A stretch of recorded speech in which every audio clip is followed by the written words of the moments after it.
Welcome to the Mind Spark, your source for breaking news and trending stories from around the world. Breaking news: Alaska highway chaos. The border standoff is reaching a boiling point tonight, with tensions escalating by the hour. Authorities on both sides are scrambling to respond as the situation grows more volatile. Tonight, a stunning development is unfolding on the U.S. Canada border.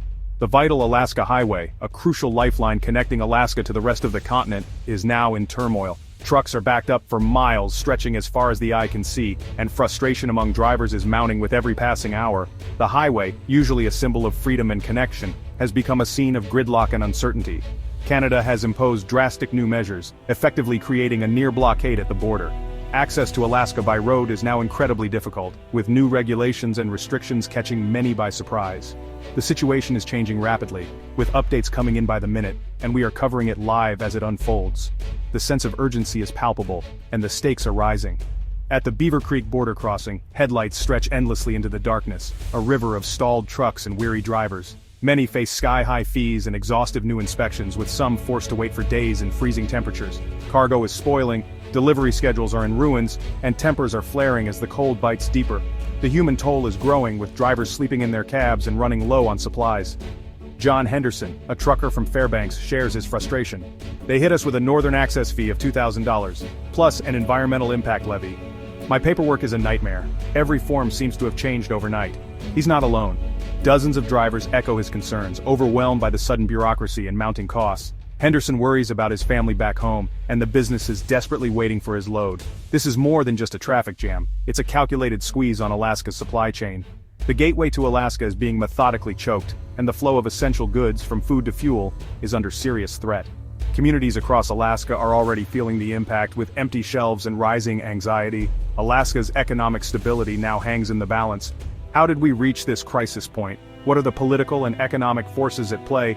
And what happens next for the people and businesses caught in the crossfire? We'll explore these urgent questions tonight. The story is developing fast, and the stakes could not be higher. Stay with us as we unpack every angle of this unprecedented border crisis, bringing you the latest updates and expert analysis.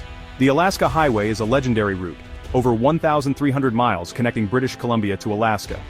For decades, it's been Alaska's primary land artery, carrying tourists, residents, and crucial goods. Without it, Alaska is largely isolated from the rest of the U.S. Now this lifeline is under severe strain. Canada's new regulations and fees make passage expensive and slow. The message from Ottawa business as usual is over. Alaskans rely on the highway for everything from groceries to medical equipment. The new restrictions threaten to cut off this vital flow. Shortages and rising costs are looming. The sense of vulnerability is palpable across the state. Business owners worry about staying afloat. Families fear rising prices for necessities. The uncertainty is perhaps the hardest part for many Alaskans. Is this a temporary dispute or a new, hostile normal? Canada's approach is a maze of financial and regulatory hurdles. New fees, corridor usage tolls, environmental compliance deposits, and enhanced safety inspection charges add thousands to each trip. Inspections are stricter and more time-consuming than ever. Any paperwork error can mean hours or days of delay. New rules target emissions, packaging, and even the origin of goods. Drivers must prove some cargo doesn't compete with Canadian products. The paperwork is overwhelming. The goal: make the journey as arduous as possible. This is bureaucratic warfare, slow, grinding, and highly effective. Canada claims it's enforcing regulations, but the sudden coordinated changes tell another story. It's a clear message. Canada has powerful economic levers and is willing to use them. The Alaska Highway is now a key pressure point. This quiet war of attrition has begun. The outcome? Alaska's access and America's patience are being tested. The world is watching how far this will go. The stakes are rising with every passing day. To understand Canada's actions, look back to the Trump administration. U.S. tariffs on Canadian steel and aluminum, justified on national security grounds, shocked Canada. The economic and political fallout was significant. Canada retaliated, but many felt the scales were never balanced. Now Canada is leveraging its control over the Alaska Highway. The new fees and regulations are a form of delayed retaliation. Instead of tariffs, it's tolls and red tape. The message: Canada can exert pressure too. This is a high-stakes game of tit-for-tat, years in the making. Economic nationalism is on the rise in Canada. The government feels public support for a tough stance. Protecting Canadian interests is a popular message. Many Canadians see this as a necessary response to past U.S. actions. The political climate makes a quick resolution difficult. It's not just policy, it's national pride. The Alaska Highway has become a symbol of unresolved grievances. Both sides are digging in. The path to compromise is steeper than ever. Ottawa sets the policy. But it's British Columbia and Yukon that put those rules into action on the ground, shaping the reality for everyone who travels the Alaska Highway. The legendary Alaska Highway cuts through their vast territories, giving these provinces the authority to impose their own fees, regulations, and inspections on every truck that passes through. British Columbia has rolled out a new provincial infrastructure maintenance levy, which can add hundreds or even thousands of dollars to each trip, depending on the size and cargo of the truck. Environmental regulations have also become much stricter, with new requirements for special permits, emissions checks, and careful handling of certain goods. Critics argue these measures are more than just about safety or the environment. They see them as part of a broader strategy to restrict and control access to the north. Yukon hasn't lagged behind. The territory has introduced its own Arctic Corridor transit fee, along with even tougher vehicle inspections and compliance checks at the border. New rules on driver hours and mandatory rest stops have been put in place, further slowing down journeys and adding to the growing list of delays. The combined effect is a gauntlet of provincial and federal hurdles, with each checkpoint adding another layer of complexity. Truckers now face a bewildering array of charges, forms, and paperwork, making every trip a logistical challenge. The journey has become not just longer and more expensive, but also unpredictable, with new rules and fees cropping up at every turn. For smaller operators, these mounting costs and complications may make the route simply unprofitable, forcing them to reconsider their business. This could mean fewer companies willing or able to service Alaska, shrinking the pool of available carriers. The result is clear. Higher transportation costs are passed on to Alaskan consumers, driving up prices on everyday goods. The squeeze is real, and it's tightening with every new regulation and fee. Alaska's vital supply lifeline is being choked from both ends, with every mile of highway now under pressure. The pressure is mounting on every mile of the highway, as truckers and companies struggle to adapt. The future of Alaska's supply chain hangs in the balance, with uncertainty clouding every delivery. The stakes for the state's economy have never been higher, and the outcome will affect every Alaskan household and business. The impact is hitting Alaska hard.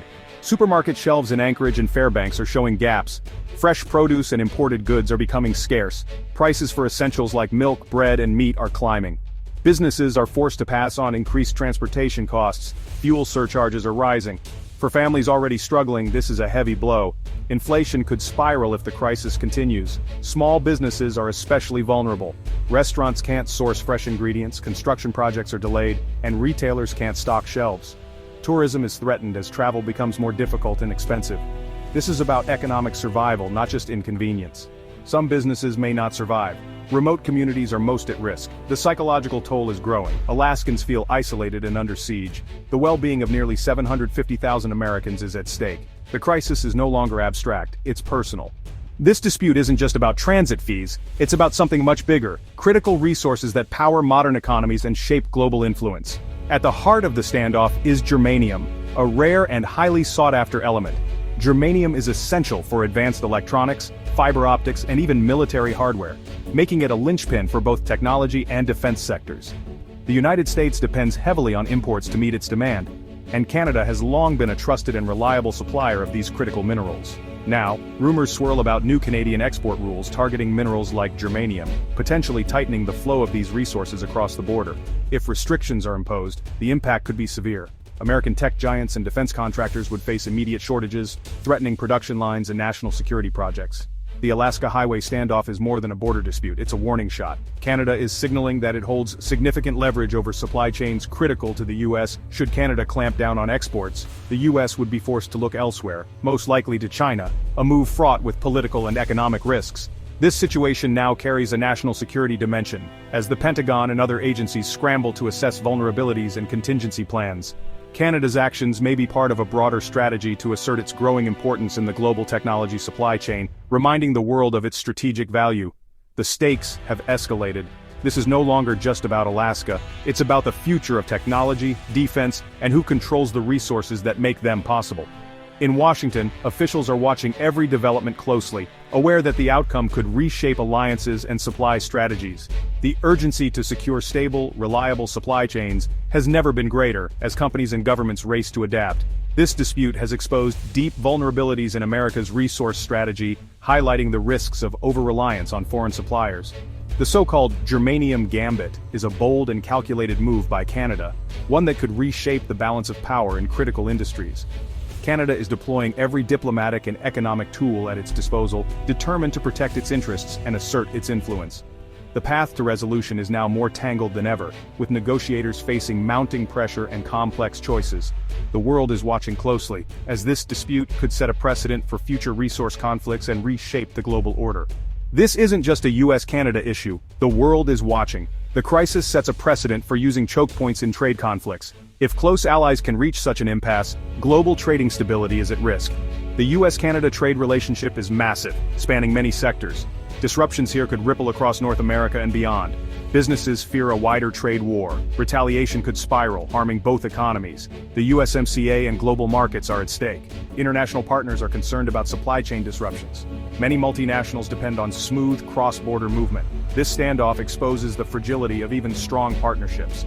Economic nationalism is on the rise. The world hopes for a swift, peaceful resolution, but the path is fraught with challenges. The stakes are global, not just regional. Amid rising tensions, there's a glimmer of hope. High-level talks between the U.S. and Canada are imminent. The goal: de-escalate the crisis and restore normal operations on the Alaska Highway. The stakes are high for both nations. Key issues include U.S. trade practices, Canada's new fees, and critical minerals. Both sides must address the grievances that led here. Trust has been damaged, and domestic politics complicate negotiations. The economic impact on Alaska adds urgency, but a lasting solution requires addressing root causes. There's a risk talks could break down, or only produce a temporary fix. The long-term health of the U.S.-Canada relationship is at stake. Despite difficulties, there's cautious optimism. The two nations share deep economic and cultural ties. This relationship has weathered storms before. The welfare of Alaskans and regional stability depend on a solution. The world is watching and hoping for normalcy. Diplomacy is now the only way forward. The hope, reason, and mutual interest will prevail. As the diplomatic dust settles, life along the Alaska Highway is forever changed. Communities that once relied on an uninterrupted flow of goods and people now face a new reality. In the small towns dotting the route, local leaders mobilize to support their neighbors. Emergency food banks expand. Volunteer groups organize supply convoys along alternative paths, braving longer, riskier journeys. Innovation becomes a necessity. Fishermen and farmers form new cooperatives to keep local markets stocked. Small businesses pivot. Some start sourcing products from within the region, others pool resources to survive. Residents turn to community gardens and bartering networks, rediscovering old skills and forging new bonds. Schools and clinics adapt too. Mobile medical teams travel greater distances to reach remote patients, while teachers use online platforms to stay connected with students stranded by supply disruptions. Across the north, resilience becomes a way of life, yet the hardships reveal hidden strengths. People share stories of cooperation and kindness, neighbors helping neighbors, strangers becoming friends. The crisis, while painful, sparks a renewed sense of unity and local pride. Though challenges remain, these communities are determined not just to endure but to thrive.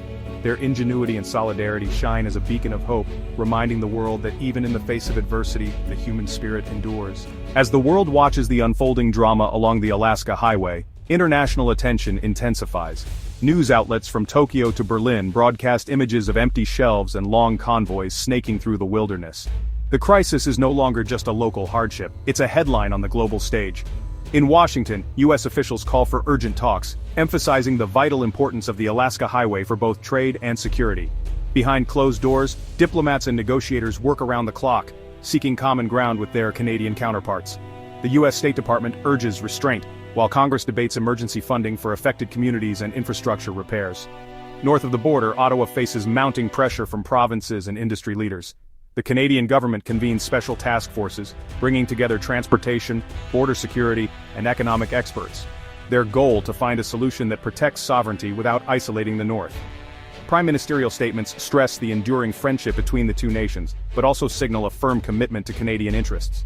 International organizations, including the United Nations and the Arctic Council, offer to mediate. Meanwhile, both countries launch public information campaigns, reassuring citizens that high-level negotiations are underway. Working groups are formed to address border management, supply chain security, and the environmental impact of new routes. Amid the tension, signs of diplomatic progress emerge. Joint press conferences highlight shared values and a mutual desire for stability. While differences remain, the dialogue grows more constructive. The world watches, hopeful that the spirit of cooperation will prevail, and that the Alaska Highway will once again become a symbol of unity, not division. As governments scramble to find solutions, the economic impact of the Alaska Highway crisis is already rippling across industries. For trade, the numbers are staggering. Freight companies report delays of up to 2 weeks, with perishable goods often spoiled before they reach their destination. Trucking associations estimate losses in the tens of millions, as rerouted shipments drive up fuel costs and insurance premiums. Tourism, once a lifeline for communities along the highway, has ground to a near halt. RV parks and roadside lodges sit empty, their owners facing an uncertain future. "We usually welcome thousands of travelers each summer," says a local business owner in Tok, Alaska. Now, cancellations just keep coming. Economic experts warn that the disruption could have long-term effects on the region's prosperity. Dr. Lisa Grant, an economist specializing in cross-border trade, explains, "The Alaska Highway isn't just a road, it's a vital artery connecting Alaska to the lower 48. When it's blocked, everything slows down: commerce, tourism, even cultural exchange." The consequences extend far beyond the immediate region. U.S. retailers brace for higher prices on Alaskan seafood and timber, while Canadian suppliers struggle to maintain contracts with American partners. Travel agencies in Seattle and Anchorage scramble to rebook clients, navigating a maze of new rules and limited routes. Despite the challenges, some see opportunity. Experts predict that investment in alternative transportation, like expanded ferry routes and air cargo, could reshape regional logistics for years to come. Others warn that, without swift action, the economic scars may linger long after the headlines fade. For now, businesses, workers, and travelers alike are left in limbo, waiting for the next move, and hoping that the highway's reopening will mark the beginning of recovery, not just the end of crisis. As the dust settles from the immediate fallout, leaders on both sides of the border face a pivotal question. What comes next for the Alaska Highway, and for North America as a whole? Behind closed doors, negotiators are already drafting proposals, aiming to balance security concerns with the urgent need for economic stability. Some scenarios on the table include a phased reopening, with new safety protocols and digital tracking for shipments. Others push for an international oversight committee, an unprecedented step that could redefine cross-border cooperation for decades to come. Pause 1S. Meanwhile, logistics firms and local governments aren't waiting for a political breakthrough. Investment in alternative routes is accelerating. Expanded ferry services between Alaska and the Pacific Northwest are in the works, and air cargo hubs in Whitehorse and Anchorage are scaling up to handle increased demand. For some remote communities, these innovations could mean permanent changes, reshaping everything from supply chains to the flow of tourists. Pause 1S. But even with new pathways emerging, the scars of the crisis run deep. Trust between Washington and Ottawa has been tested, fueling debates over energy security, indigenous rights, and the future of continental trade. Some experts warn that unless the underlying issues are addressed, history could repeat itself, perhaps with even greater consequences. As North America stands at this crossroads, one thing is clear: the Alaska Highway crisis has become more than a regional dispute. Its resolution, or lack thereof, will shape the continent's economic, political, and cultural landscape for years to come. The world is watching, waiting to see which road leaders will choose.